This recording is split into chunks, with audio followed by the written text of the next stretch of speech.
इमरान खान की solo flight.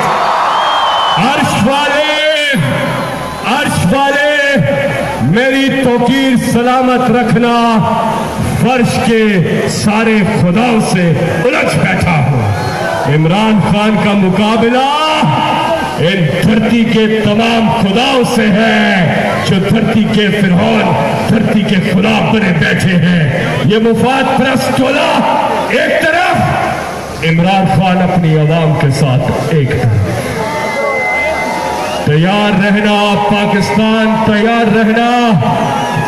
जिस तरह तहरीके पाकिस्तान में कायदे आजम के साथ लोगों ने हिस्सा लिया, आज बड़े फख्र से कहते हैं कि हाँ, जब पाकिस्तान बन रहा था तो हम कायदे आजम के साथ थे, और एक दिन आएगा आप बड़े फख्र से कहेंगे कि जब नया पाकिस्तान, करप्शन से पाक पाकिस्तान बन रहा था तो हम तहरीके इंसाफ में इमरान खान के साथ थे।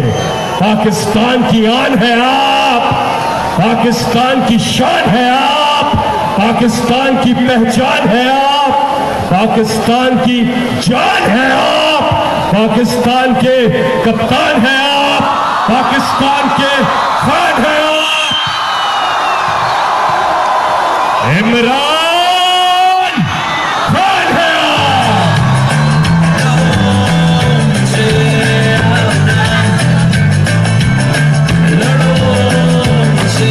मेरे दिल में देखो आग, मुझको दिखता अपना ख्वाब, तुमको लगता हूँ मैं क्या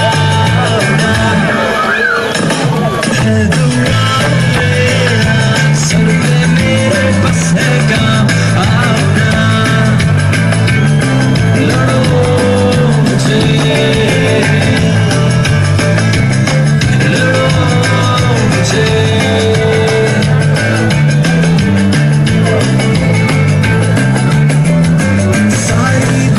सुंदर था जो कहना था कह दिया, लफ्जों से डरता था कभी, शुक्र खुद से कुछ नहीं लगता मुझको सब सही, इतना तो है खुद पे यकीन, उड़ता हुआ तारा हूँ, ऊंचा सा एक नारा हूँ, बुझती हुई बस्ती में घूमता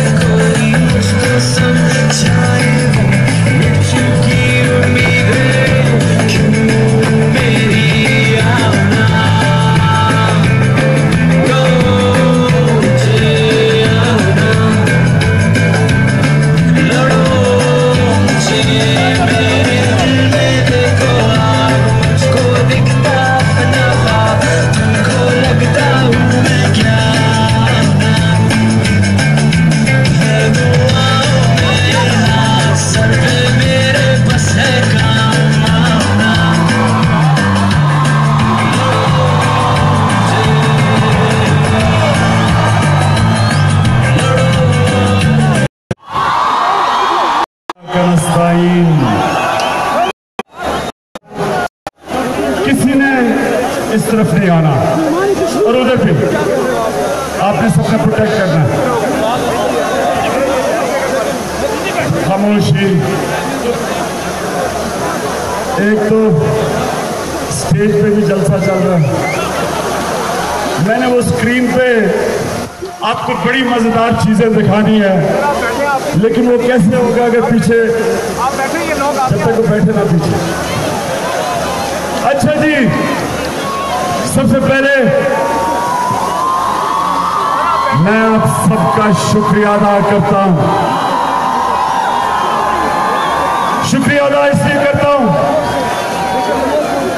यार, तुम क्या कर रहे हो यार, कि 24 घंटे के अंदर, ये 24 घंटे के नोटिस पे इतने बड़ी तादाद में आप मेरी कॉल पे इस्लामाबाद आए। आपका शुक्रिया, दिल से शुक्रिया आपका।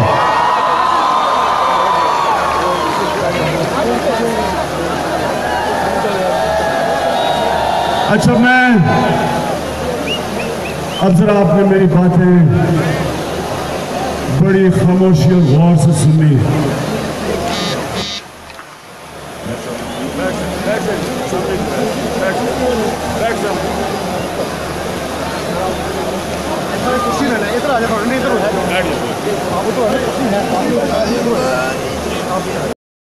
प्रोफेसर खटक, आप आज पाकिस्तान के हीरो बन चुके हैं। मैं आपको पाकिस्तान की तरफ से खिराज तहसीन पेश करता हूं। मैं आपके कैबिनेट मेंबर्स को शाह फरमान आपको, आतिफ आपको, असद कैसर आपको और शराम आपको, मैं गाड़ी में देख रहा था कि जिस तरह पाकिस्तानी नहीं, आप किसी दुश्मन मुल्क से जिस तरह का आपसे बर्ताव किया गया और जो आपने स्टैंड लिया और आपके साथ जो हमारे कारकुन थे, मैं आपको अजीम पाकिस्तानी समझता हूं,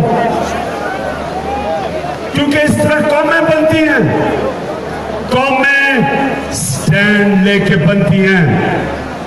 कभी घुटनों के ऊपर कौमें नहीं बनती, गुलाम कौम कभी अजीम कौम नहीं बनती। एक आजाद कौम जो अपनी आजादी के लिए लड़ती है, वो अजीम कौम बनती है। हमारे नबी सल्लल्लाहु अलैहि वसल्लम ने,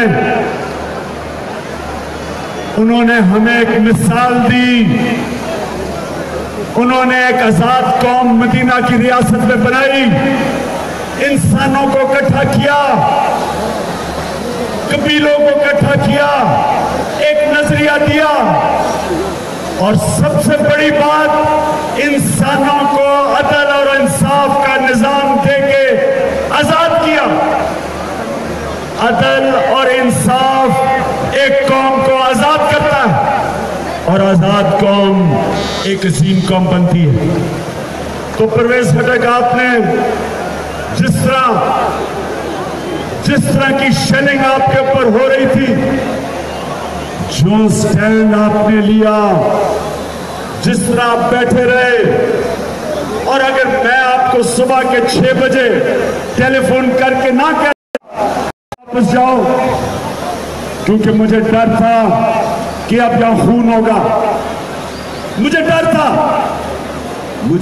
था कि नौजवानों का खून होगा, और आपने फिर गुस्से में जो आपने रिटेलिएट करना था, दूसरी तरफ भी पाकिस्तानी थे, थी तो पंजाब पुलिस, लेकिन थे तो पाकिस्तानी, थे तो हमारे ही। लेकिन जो मुझे गुस्सा, ये दो बुज़दिल, ये पाकिस्तान के गीदड़, दोनों गीदड़ शरीफ के ऊपर मुझे गुस्सा आया कि अपने लोगों को लड़ा रहे हैं, अपने लोगों को लड़ा रहे हैं। और क्यों लड़ा रहे हैं? ये दोनों गीदड़ अपनी चोरी छुपाने के लिए, अपनी करप्शन बुझाने के लिए पाकिस्तानियों को लड़ा रहे हैं, सूबों को लड़ा रहे हैं, मुल्क में इंतशार पैदा कर रहे हैं, लोगों को जेलों में डाल रहे थे, लाठियां मार रहे थे। हमारी औरतों को जो उन्होंने बर्ताव किया, नवाज शरीफ, इंशाल्लाह मैं उस दिन की इंतजार कर रहा हूं, तुम और तुम्हारा छोटा भाई जेल में होंगे। जब शर्म नहीं आई आपको कि हम कोई दुश्मन थे? हम पाकिस्तानी अपने हक के लिए करप्शन के खिलाफ पुरअमन एहतजाज कर रहे थे। अभी तो हमने शुरू भी नहीं किया था।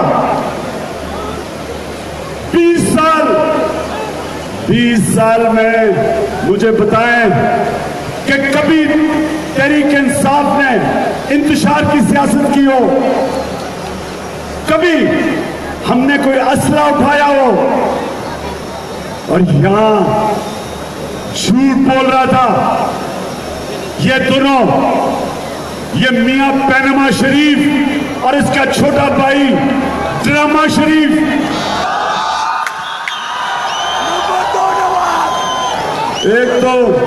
एक बड़ा भाई मासूम सी शक्ल बना लेता है, मजलूम बन जाता है, बेचारा बन जाता है और जुल्म करता है, और दूसरी तरफ वो ड्रामा शरीफ, शोबाज शरीफ, जब देखो वो ड्रामे, आपने उसकी प्रेस कॉन्फ्रेंस देखी थी किसी ने? जो उसने प्रेस कॉन्फ्रेंस में ड्रामे किए, मैं देख रहा हूं कि अल्लाह, ये लोग हैं जिनके हाथ में इस अजीम कौम की किस्मत है। वह ड्रामा क्या कर रहा है? हमने इसके फ्रंटमैन को पकड़ लिया जिससे ये पैसे लेता था। वह ड्रामा कर रहा है, मेरे पास टाइम नहीं है, मैं अपनी कौम के पास जाना चाहता हूं, मैं स्कूल में बच्चों के पास जाना चाहता हूं, अस्पतालों में मरीजों के पास जाना। शर्म करो शहबाज शरीफ, ड्रामे खत्म करो। और बड़ा भाई, अच्छा बड़ा भाई जब से पैनामा का शुरू हुआ है, कभी एक सड़क का फीता काट रहा है, कभी दूसरी सड़क का फीता काट रहा है, 3 को इंटरनेशनल एयरपोर्ट पख्तूनख्वा में अनाउंस कर चुका है। अच्छा, और वैसे फजल रहमान, तुम मेरा शुक्रिया अदा करो।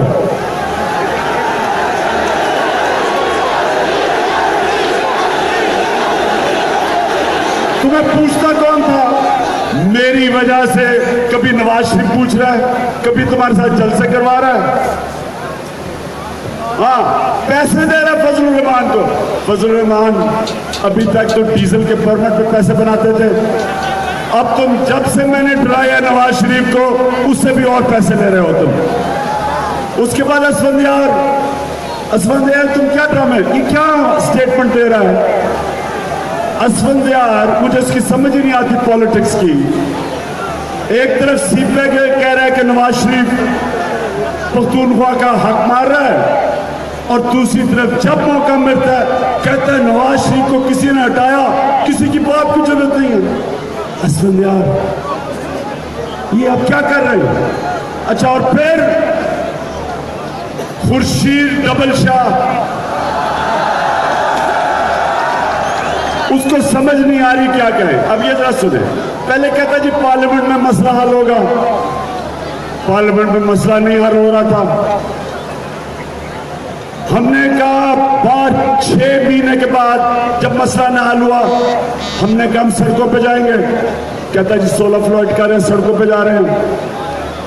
उसके बाद हमें कहता पार्लियामेंट में मसला हल होगा, अदलिया के पास जाओ। हम जब अदलिया के पास गए, कहता देखे सड़कों से उधर गया, सड़कों पे वादा किया था, कभी इधर बात कभी उधर बात, कोई समझ नहीं आ रही इनको, क्योंकि अंदर से नीयत खराब है। मिले हुए हैं नवाज शरीफ के साथ, आसिफ जरदारी और डबल शाह को, दोनों को डरा है कि नवाज शरीफ के बाद इनकी बारी आएगी। डर यह है कि एक दफा एहतसाब का अमल शुरू हुआ, इन सब की बारियां आएंगी। कहते हैं सोलो फ्लाइट। मुझे बताएं, क्या ये सोलो में नजर आ रहा हूं? ये सोलो फ्लाइट है। ये लाखों लोग, ये है सोलो फ्लाइट हमारी। पाकिस्तान की अवाम, तहरीक इंसाफ, हमारे साथ शेख रशीद,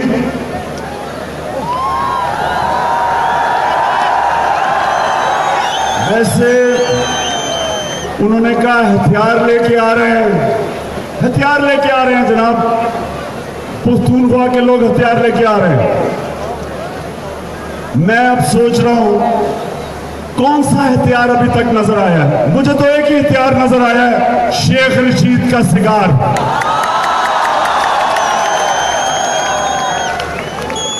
ये हमने जो ख्वातीन, औरतें, मेरी बहनें, उनके बच्चे, क्या हमने सारों को इस्लामाबाद बुलाया था तो हमने मुसल्ला लोगों के साथ इस्लामाबाद को टेक ओवर करना था? और फिर लॉकडाउन। अब बताएं, इतनी पब्लिक जब इस्लामाबाद आ जाए, इस्लामाबाद के चारों जब सड़कों से चारों तरफ से पब्लिक है, लॉकडाउन तो वैसे ही हो जाता है। आप पिछले हफ्ते देखें, एक हफ्ते में साउथ कोरिया के कैपिटल सियोल के अंदर लॉकडाउन हुआ। लोग सड़कों पे आए, कोई कंटेनर नहीं थे, कोई गैस की शेलिंग नहीं हुई, कोई जेलों में लोगों को नहीं डाला गया, क्योंकि लोगों ने अपना बुनियादी हक इस्तेमाल करके पुरअमन एहतजाज किया प्रेसिडेंट के खिलाफ। कल ग्वाटेमाला, वो भी एक मुल्क है, उधर भी पब्लिक निकली सड़कों पे, वहां भी लोग सड़कों पे आए, कोई लाठीचार्ज नहीं हुई, कोई शेलिंग नहीं हुई, कोई लोगों को जेलों में नहीं डाला। और वहां क्यों लोग निकले? प्रेसिडेंट, ग्वाटेमाला का प्रेसिडेंट और वाइस प्रेसिडेंट के खिलाफ पब्लिक निकली। उनके ऊपर करप्शन की वजह से लोगों ने कहा करप्ट है। तो कोई मुल्क के अंदर, मैं आप पाकिस्तानियों, आप सबको आज कह रहा हूं, ये हमारा हक है, ये एक आजाद कौम का हक है पुरअमन एहतजाज। किसी का हक नहीं है कि जब एक कौम पुरअमन एहतजाज करे, जब उसको इंसाफ ना मिले, तो आपको ये दोनों शरीफ बरादरान डंडे मारे, लोगों को जेलों में डाले। औरतों के ऊपर जो इन्होंने हमारी औरतों से किया, मैं इंशाल्लाह मैं उस दिन की इंतजार कर रहा हूं जब दोनों भाई जेलों के पीछे होंगे।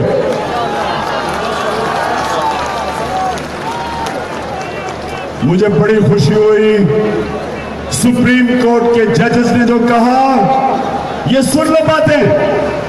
जजेस ने कहा कि सारा मुल्क पैनामा की वजह से मुल्क के अंदर काम रुक गया है। सुप्रीम कोर्ट ने, जजेस ने कहा कि जल्दी इसका फैसला करेंगे। उन्होंने और क्या कहा? सुप्रीम कोर्ट के जजेस ने कहा, नैब को बुलाया और कहा कि पाकिस्तान के इदारे काम नहीं कर रहे। उन्होंने नैब को कहा, नैब के चेयरमैन को पूछा कि क्यों नहीं तुमने नवाज शरीफ को नोटिस भेजा कि तुम क्या गरीब लोगों को सिर्फ पकड़ते हो? तुमने जब सुप्रीम कोर्ट से ये जजेस का सुना, मुझे पता था मेरी कौम तैयार है, मुझे पता था सारा पाकिस्तान का नौजवान, उसका खून उबल रहा था, वो तैयार था कि एक कॉल दो और सारा इस्लामाबाद शट डाउन हो, मुझे पता था। लेकिन जब मैंने सुप्रीम कोर्ट के जजेस को सुना तो मैं तो आया इसलिए था कि नवाज या इस्तीफा दो और या तलाशी दो। तो जब तलाशी सुप्रीम कोर्ट ने फैसला किया लेने की, तो मैंने तो अल्लाह का शुक्र अदा किया और मैंने आज आप सबको यहाँ बुलाया जश्न बनाने के लिए, अल्लाह का शुक्र अदा करने के लिए कि अल्लाह तूने हमारे मुल्क को उधर लेके जा रहा है जिधर एक वो पाकिस्तान बनने जा रहा है जिधर पहली दफा एक सिटिंग प्राइम मिनिस्टर को सुप्रीम कोर्ट तलब कर रहा है और उससे पूछेगा।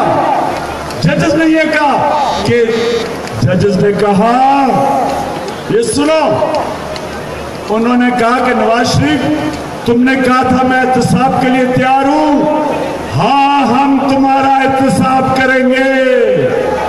मुबारक हो तुम्हें, पाकिस्तानी कौम को मुबारक हो। कब हुआ था ये? पहले आज तक कभी हुआ?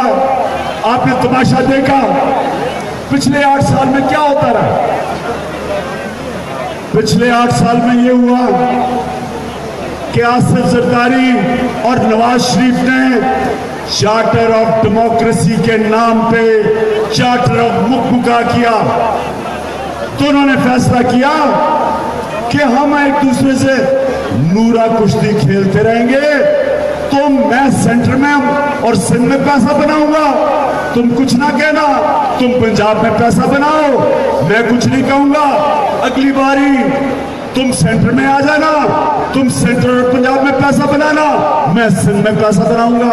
ये था चार्टर ऑफ डेमोक्रेसी। उसके नाम पे मुकमुका हुआ, ऑपोजिशन ही खत्म हो गई, दोनों इकट्ठे हो गए।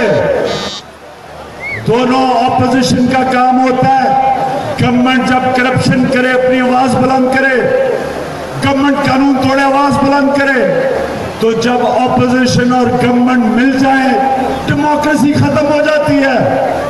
वो होती है क्लेप्टोक्रेसी, जमहूरियत के नाम पे मुल्क को लूटना। इन्होंने 8 साल जो चोरी की, सुनो पाकिस्तानियों, 8 साल में पाकिस्तान का जो कर्जा था 6,000 अरब रुपए से 23,000 अरब रुपए पे पहुंचा है। तकरीबन 4 गुना ज्यादा कर्जा पड़ा पाकिस्तान का 8 सालों में। 6,000 अरब रुपया सारे पाकिस्तान की तारीख का कर्जा था। सिर्फ 8 सालों में 6,000 से तकरीबन 23,000 अरब रुपए पे कर्जा गया। किधर गया पैसा? पैसा आपका इनकी जेबों में गया। इन्होंने भी लूटा, इनके वजीरों ने लूटा, नीचे ब्यूरोक्रेट्स ने लूटा, पटवारी तक इस कौम को लूटता रहा। जब एक मुल्क में वजीर आजम चोरी करता है, वो सारा निजाम करप्ट कर देता है। वो ऊपर से लेके नीचे तक इदारे तबाह करता है। इदारे तबाह करता ही है तो चोरी करता है। अगर नैब सही काम कर रही होती, नवाज शरीफ कैसे चोरी करता?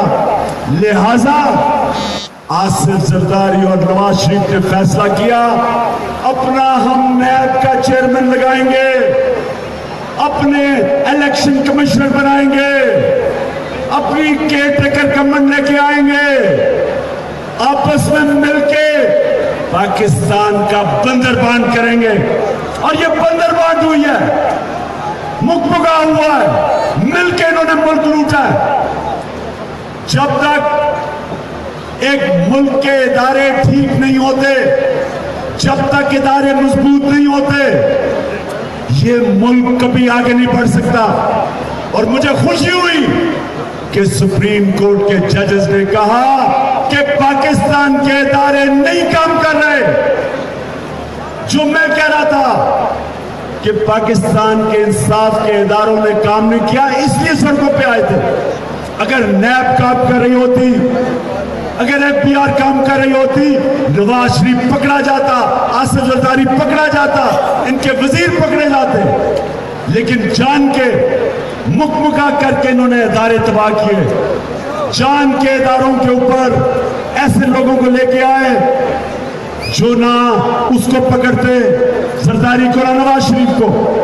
$60 मिलियन जरदारी का स्विट्जरलैंड में पकड़ा गया। क्या किया नवाज शरीफ ने? शहबाज शरीफ ने तो ड्रामा किया कि मैं पेट फाड़ के पैसा निकालूंगा, मैं गलियों में घसीटूंगा। लेकिन क्या किया? जब इक़्तिदार में आया तो क्या किया? कुछ नहीं किया, क्योंकि मुकमुका था। आज जरदारी बाहर बैठा हुआ है। सिंध के अंदर जो करप्शन है, क्यों नहीं पकड़ती नैब? क्यों नहीं नैब? सिंध लूटा गया, सिंध के लोग लूटे गए हैं, हर चीज में करप्शन है, क्यों नहीं पकड़ते? मेरे पाकिस्तानियों,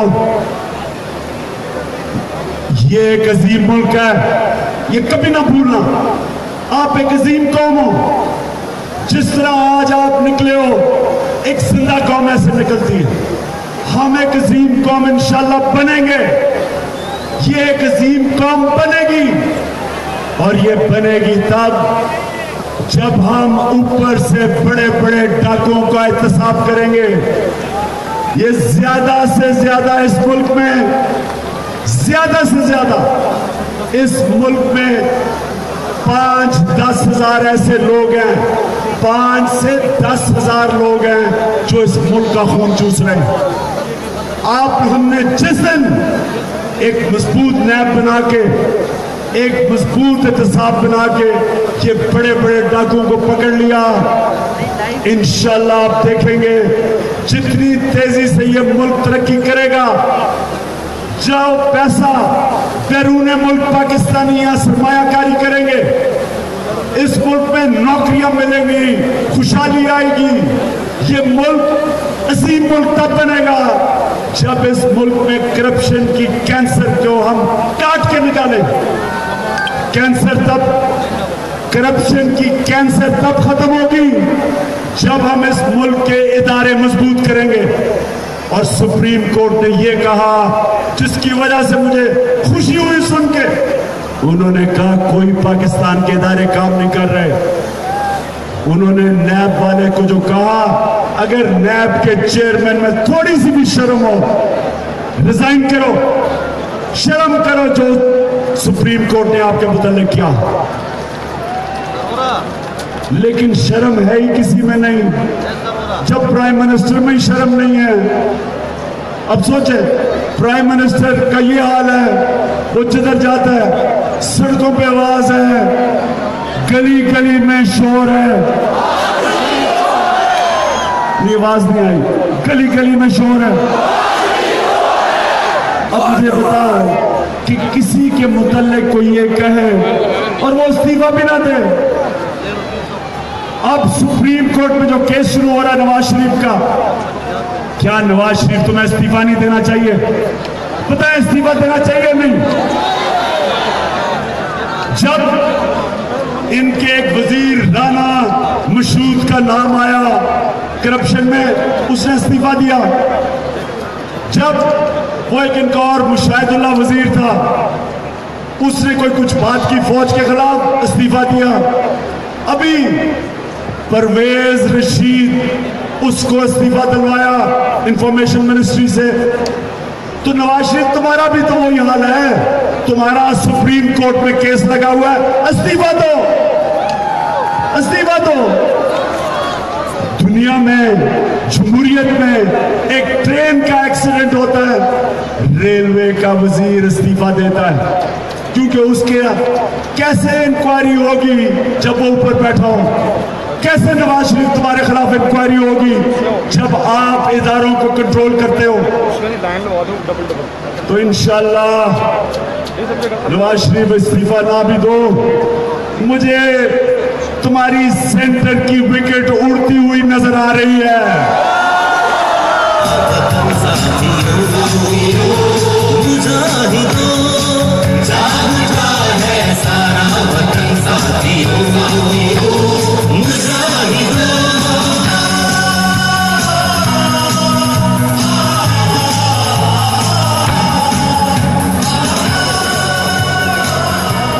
मैं आज सारे लोग जिनको मुश्किलें उठानी पड़ी, हमारे लोगों को जो बनी गाला के बाहर लोगों को मारा, जख्मी किया, जेलों में डाला, जो परवेज सड़क आपके काफिले में लोगों को जख्मी हुए, उनका जो जब लोग बाहर थे अपने घरों से, उनके घरों में पुलिस ने पंजाब में छापे मार के उनके रिश्तेदारों को पकड़ के लेके गए। मैं आज अपनी कौम के सामने सबको ये आज कहना चाहता हूं कि देखें, ये किसी आजाद कौम के साथ ऐसे नहीं होता। हमें एक बाहसियत कौम ये फैसला करना पड़ेगा कि आगे से हम कोई नाइंसाफी और जुल्म बर्दाश्त नहीं करेंगे। मैं आज पैगाम देना चाहता हूं तुम दोनों को, छोटे और बड़े भाई, मैं तुम दोनों को मियां पैनमा शरीफ और सरकत शरीफ, मैं आपको एक पैगाम देना चाहता हूं कि आगे से आगे से तुमने इस तरह की पुलिस का इस्तेमाल किया, हम पुलिस स्टेशन का घेराव करेंगे। आगे से आपने किया, ये तहरीक इंसाफ वो जमात नहीं जो चुप करके अब बर्दाश्त करेगी आपके जुल्म। कोई भी आजाद लोग इस तरह का जुल्म नहीं बर्दाश्त करते। किसी यूरोपियन डेमोक्रेसी में कभी भी किसी को इस तरह का जुल्म करने की पुरअमन लोगों के ऊपर पुरअमन एहतजाज पे नहीं है इजाजत। जो इन्होंने मॉडल टाउन में अवामी तहरीक के लोगों को जिस तरह गोलियां मारी और 17 लोगों को शहीद किया, 80 लोगों को गोलियां मारी, मैं आपको यकीन दिलाता हूं किसी मिलिट्री डिक्टेटर ने पाकिस्तान में ये नहीं किया। बल्कि अंग्रेज की गुलामी में एक दफा एक जनरल डायर ने एक दफा अमृतसर में लोगों को मारा था। हालांकि हम गुलाम थे अंग्रेज के, उसके बावजूद जनरल डायर की बरतानिया की पार्लियामेंट में पूछगिछ हुई, उसकी ट्रायल हुई।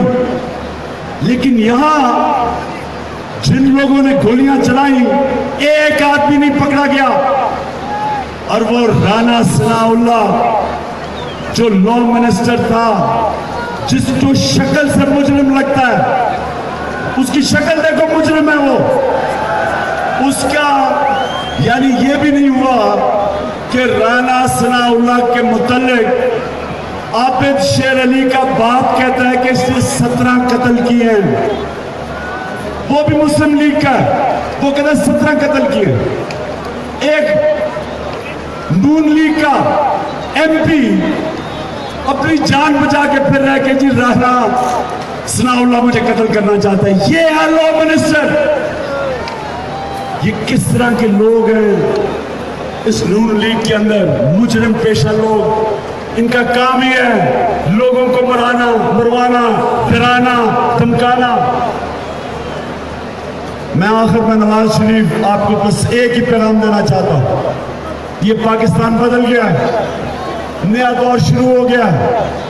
कल से इंशाल्लाह सुप्रीम कोर्ट में आपका एहतसाब शुरू होगा और इंशाल्लाह हम आप देखेंगे इसी महीने नवंबर के महीने में, क्योंकि जजेस साहिबान ने कहा जल्दी फैसला होगा, इंशाल्लाह इसी महीने में मैं अल्लाह से दुआ करता हूं कि अल्लाह हमें ये शरीफ बरादरान से इस अंधेरी रात को खत्म कर और एक